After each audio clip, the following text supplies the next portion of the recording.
आउ जीवन में नाहंती रोगी से कि डाक्तर मृत बोली घोषणा कर राजस्थान झुंझुनूर बीडीके हस्पिटाल रोगी को केवल मृत बोली घोषणा करते डाक्तर शव व्यवस्थित रिपोर्ट भी देते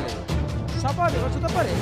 शव को प्राय 4 घंटा डीप फ्रिज रखा कि अंतिम संस्कार जिते श्मशान को नहीं परिजन अचानक चिंतार उठी पड़ा शव जीवित देखि समस्त होश उठी जाता मला मनीष पुणी जीला केमी आश्चर्य हेले भी यह सत्य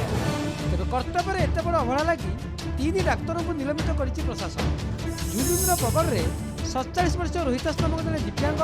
मानसिक अनाग्रस्त व्यक्ति माँ सेवा संस्थान रोते गुरुवार सकाଳେ अचेत अवस्था सरकारी बीडीके हस्पिटाल एमरजेंसी को अणाई कि डाक्तर मृत घोषित करते यापर शव को हस्पिटाल शव व्यवस्थित गृह को पठाई दिया कि श्मशान में पुणी जीवन फेरी पाइबा देखि तुरंत रोहितास को हस्पिटाल निया रोहितास को आईसीयू को शिफ्ट कर दिया एवं अवस्था स्थिर रही अभावन घटनार जांच लगी बगड़ थाना अधिकारी और तहसिलदार को निर्देश देते सरकार हस्पिटाल लगी सीसीटीवी फुटेज को जबत कर गुरुतर त्रुटि कही जिलापाल रामवतार मीणा स्वास्थ्य विभाग को पूरा तदंत रिपोर्ट पठाया पर विलंबित रात्रि 3 डाक्तर विरुद्ध में आक्शन नहीं सरकार मुख्य चिकित्साधिकारी डाक्तर संदीप प्रसाद डाक्तर जोगेश शेखर और डाक्तर नवनीत मीणा को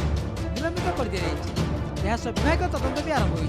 चिंता उपर रखा पर निश्वास प्रश्वास चलला रोहितास मन नथिले डीप फ्रिज रे एते समय धरि रखा संभव कि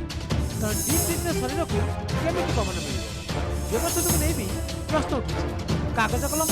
ना सतरे ना डाक्तर भूल ना कहार प्ररोचन मृत घोषित कर तदंत कमिटी एसबू दिग परदा हटाइବାକୁ ଯାଉଛି ना सतरे मरी जाइए रोहितास आउ कौन चमत्कार घटला कि एसबू चर्चा एवं भी लगी ब्यूरो इनपुट प्रदीप नायक रिपोर्ट नक्षत्र न्यूज।